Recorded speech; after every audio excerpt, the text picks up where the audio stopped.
Hi, എല്ലാവർക്കും സ്വാഗതം. ഇന്ന് ഒരു സ്പൂൺ പഴംപൊരിയുടെ റെസിപ്പിയുമായിട്ടാണ് നിങ്ങളുടെ അടുത്ത് വന്നിരിക്കുന്നത്. നിങ്ങളുടെ കയ്യിൽ ഏത് പഴമായിക്കോട്ടെ അത് വെച്ച് നമുക്കൊരു സ്പൂൺ പഴംപൊരി ഉണ്ടാക്കാം. ഇവിടെ ഞാൻ ഉപയോഗിക്കുന്നത് നാടൻ പൂവമ്പഴമാണ്. അത് ഞാൻ 2 എണ്ണമാണ് ഇവിടെ ഉപയോഗിക്കുന്നത്.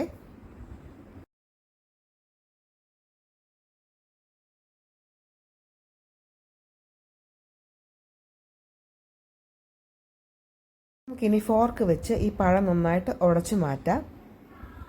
അങ്ങ് പേസ്റ്റ് പരുവത്തിലാക്കുകയല്ല, പക്ഷെ അതൊന്ന് ക്രഷ് ചെയ്തെടുക്കുകയാണ്.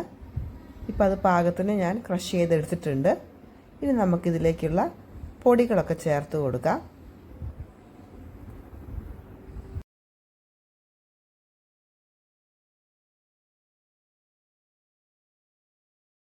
ഇതിലേക്ക് ഞാൻ ആദ്യം ഇടാനായിട്ട് പോകുന്നത് 2 ടേബിൾ സ്പൂൺ മൈദാമാവാണ്.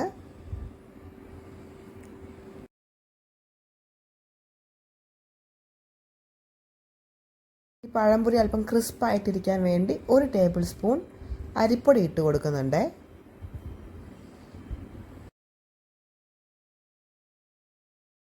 ഇതിന് മാവ് നമ്മൾ കുഴയ്ക്കുമ്പോൾ ഒത്തിരി ലൂസ് ആവാനും പാടില്ല, ഒത്തിരി ടൈറ്റ് ആവാനും പാടില്ല.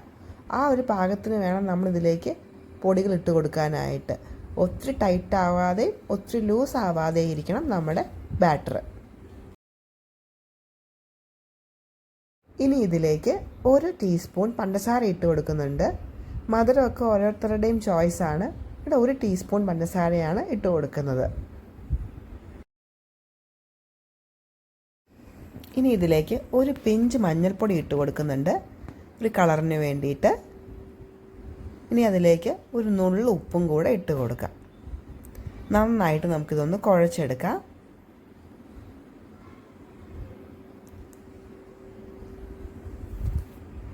മാവ് ലൂസായിട്ട് തോന്നുന്നുണ്ടെങ്കിൽ നമുക്ക് ഈ സമയത്ത് കുറച്ച് അരിപ്പൊടിയോ മൈദയോ ഇട്ട് കൊടുക്കാം. നമുക്കിത് കറക്റ്റായിട്ട് വന്നിട്ടുണ്ട്. ഇതുപോലെ വേണം മാവിരിക്കാനായിട്ട്. നമുക്കിനി ചൂട് വെളിച്ചെണ്ണയിലേക്ക് ഇതൊരു സ്പൂൺ വഴിയായിട്ട് കോരി ഒഴിച്ച് നമുക്കിത് വറുത്തെടുക്കാം. ഇത് വേഗം അധികം സമയമൊന്നും വേണ്ട, പെട്ടെന്ന് തന്നെ വെന്ത് കിട്ടും. അതുകൊണ്ടൊരു മീഡിയം ഫ്ലെയിമിൽ വേണം നമ്മളിത് വേവിക്കാനായിട്ട്.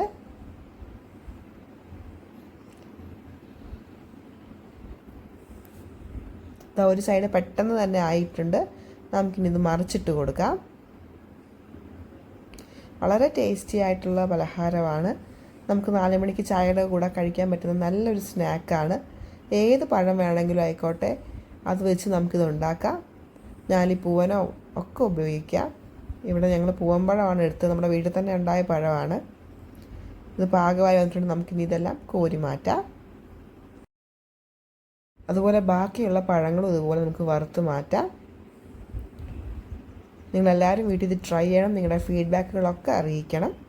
ചാനൽ സബ്സ്ക്രൈബ് ചെയ്യുകയും സപ്പോർട്ട് ചെയ്യുകയും കൂടെ വേണേ.